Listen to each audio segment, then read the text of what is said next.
और श्रीमद् भागवत कथाएं केवल जीवित ही नहीं, केवल जीते जी ही नहीं कल्याण करती, अपितु मरने के बाद भी, इस लोक से जाने के बाद भी आपके व्यवहार को बनाए रखती।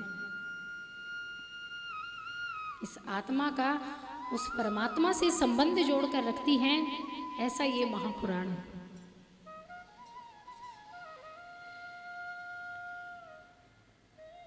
श्रीमद् भागवत कथा का एक ही लाभ आप मन में लेकर चलिएगा इन 7 दिनों तक। अगर मन में इच्छा है, कोई मनोकामना है, तो वो भी अपने मन में रखिए, गलत नहीं है। सांसारिक वस्तुओं की प्राप्ति करना या उनके लिए भगवान से मांगना, लेकिन सच मानिए, जब आप भक्ति को मांगेंगे या ईश्वर को मांगेंगे, नारायण को मांगेंगे, तो लक्ष्मी को मांगने की आपको जरूरत नहीं पड़ेगी। भगवान को क्यों बजते हैं? इसलिए बजते हैं कि लक्ष्मी मिल जाए, नोटों वाली लक्ष्मी। पुत्र नहीं है तो पुत्र मिल जाए। लेकिन जब भी आप ईश्वर के सामने जाएं, प्रणाम करें, तो उन्हें एक ही चीज मांगिए कि प्रभु आप हमें मिल जाओ बस, और बाकी चीज तो स्वतः ही मिल जाएंगे, उनको मांगने की आवश्यकता नहीं पड़ेगी। ये कहकर देखिए।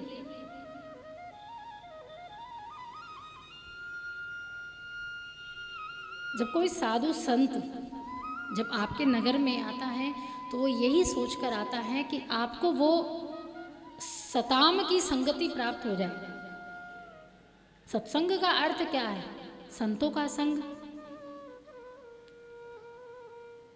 सताम इति संगति सत्संग, यानी सत्य का संग का आभास हो जाना ही सत्संग है।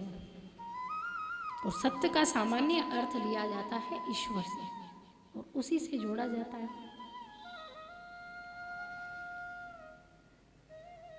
भागवत जी ने अपनी महिमा को स्वयं से नहीं गाया। 18 महापुराणों में एक पुराण है पद्म पुराण। पद्म पुराण ने श्रीमद् भागवत की गाथा को गाया है, उसके स्वरूप को गाया है। वेद व्यास जी ने श्रीमद् भागवत के प्रथम श्लोक में ही ईश्वर के पूर्ण आकार, निराकार और स्वरूप का विवरण किया है, उल्लेख किया है। और वेद व्यास जी ने प्रथम श्लोक में लिखा है, सच्चिदानंद रूपाय विश्वोदिपत्या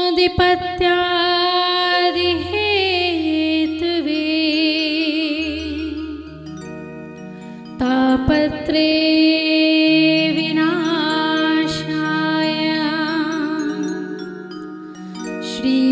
श्रीकृष्णाय वयं नुमः।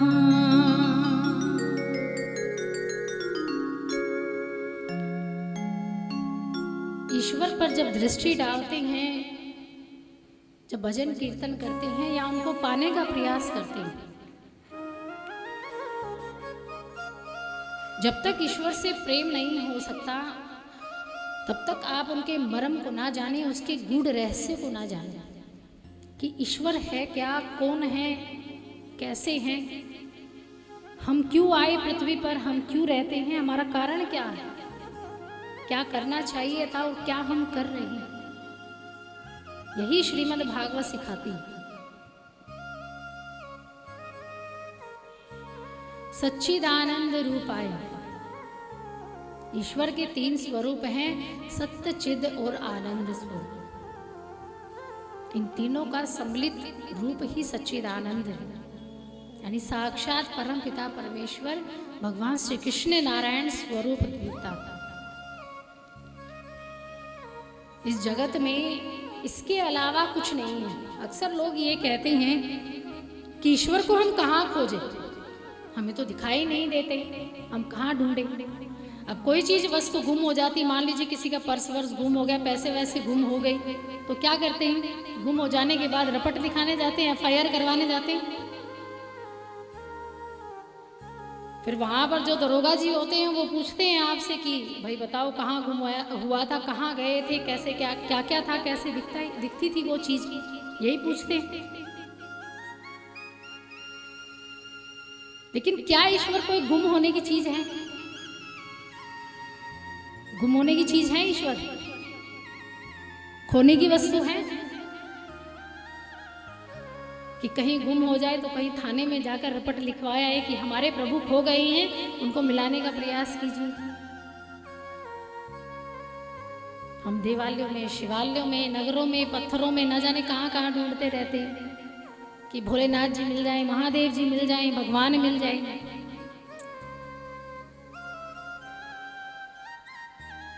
लेकिन अपने अंदर कितना झांकते हैं, अपने अंदर मन को कितना टटोलते हैं, जिससे हम अनभिज्ञ हैं, अनजान हैं, जिसको नहीं जानते, वहां हम कभी खोजने का प्रयास नहीं करते, कभी देखने का प्रयास नहीं करते। क्यों? हमारी जो बुद्धि है वो सांसारिक इन भौतिक वस्तुओं में इतनी लिपट गई है कि अंदर देखने का समय ही नहीं मिलता और देखना भी नहीं चाहते। जो अज्ञानता का जाल हमारी आंखों पर है वो इन सूक्ष्म आंखों से हमें दिखाई नहीं देता, क्योंकि जो परमात्मा है इस सूक्ष्म मन, इस आत्मा में ही विलीन है। ईश्वर अंश जीव अविनाशी, सकल सहज अमल सुख राशि। ईश्वर यही है, अन्यत्र नहीं है। बस जरूरत है तो अपने अंदर के मन का मंथन करने की।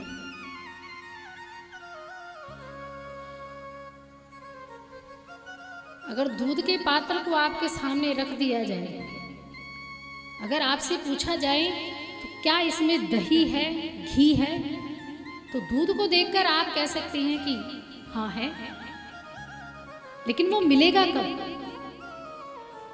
क्या दूध में दही और घी है? मैं आपसे अगर पूछूं कि दूध के पात्र को सामने रखकर क्या इसमें घी है घी? दूध के पात्र में घी होता है या नहीं? हाँ ना का जवाब तो दीजिए। होता है, लेकिन दिखाई तो नहीं देता। घी कैसे निकलता है?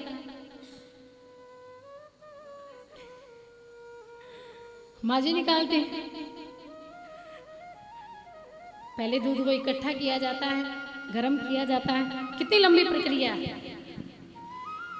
फिर ठंडा करते हैं, हल्का ठंडा, फिर उसमें थोड़ा सा दही डालते हैं, फिर उसको पूरी रात के लिए रखा जाता है। फिर दही मिलती है, फिर जाकर उसका मंथन किया जाता है। और मंथन भी देखिए, दधी मंथन कितनी देर तक किया जाता है। आजकल तो मिक्सी वगैरह है, इतनी जल्दी हो जाता है, लेकिन पहले गांव में जो माताएं वगैरह होती थी वो एक एक घंटा दधी मंथन करती रहती थी, तब जाकर मक्खन निकलता था। मक्खन निकाला, उसको छाछ से अलग किया, फिर मक्खन को थोड़ी देर के लिए रखा, फिर उसको गर्म किया और फिर जाकर घी मिलता है। ऐसे ही होता है। तो कितनी लंबी प्रक्रिया। तो ईश्वर प्राप्त करने के लिए जब आप आते हैं तो उसको जो भजने का और सत्संग करने का जो समय है वो इतनी जल्दी कैसे आपको मिल जाएगा कि आप एक बार कथा सुन ले और फिर सोचे कि हाँ भगवान मिल जाएंगे, बस अब तो संतुष्ट हैं। एक बार कथा सुन ले तो बाद में देखेंगे, अब जो होगा सो होगा। जब दही इतनी और घी इतनी जल्दी नहीं मिल सकता तो आपको ईश्वर इतनी जल्दी कैसे मिलेंगे?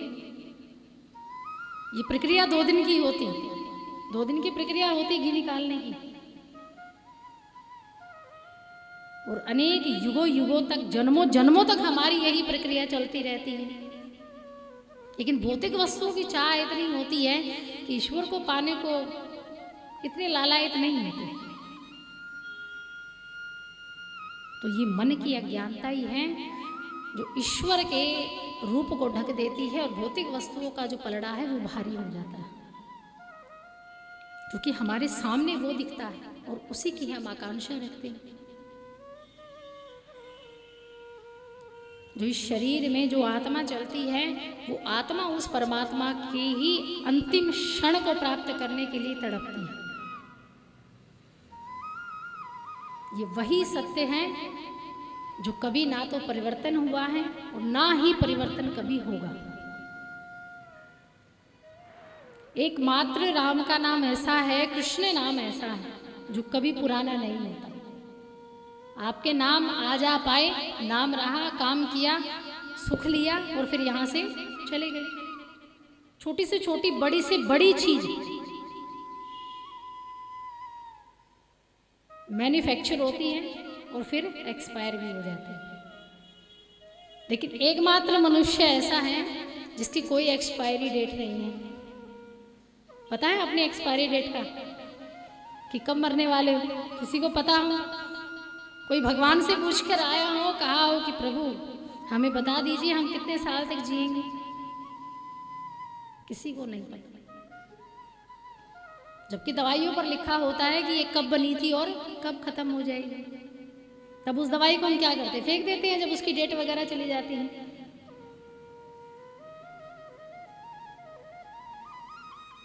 हम परिवर्तनीय हैं, समाप्तनीय हैं, नश्वर है।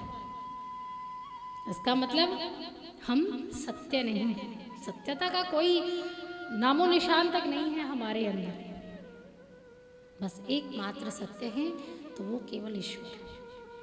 और उसी ईश्वर की प्राप्ति के लिए आप हमेशा अग्रसर रहिए। जिंदगी में सब कुछ भूलिए, याद रखिए, कोई महत्व नहीं रखता, लेकिन उसे मत भूलिए जिसने आपको जन्म दिया, जिसने आपको इस पृथ्वी पर उतारा, जिसने सारी वस्तुएं आपको प्रदान की हैं। भले ही कुछ समय के लिए आपके पास रहें, आप उनका वहन करें। हर वस्तु ये आपको सीख देती है कि मैं थोड़े समय के लिए आपके पास हूं, उसके बाद मैं आपको छोड़कर चला जाऊंगा। इस प्रकृति की प्रत्येक वस्तु जो भी प्रकृति ने बनाई है, जो ईश्वर ने बनाई है, वो आपको सीख देती है। सूर्य देवता जब आते हैं तो अपने समय से आते हैं, बिना देरी के। 5:15 बजे अगर वो सर्दी के समय पे अगर उदय हो जाते हैं तो वो आकाश में उदय हो जाते हैं। हम उठे ना उठे हम पर निर्भर करता है। उनको तो उसी समय पर निकलना है, वही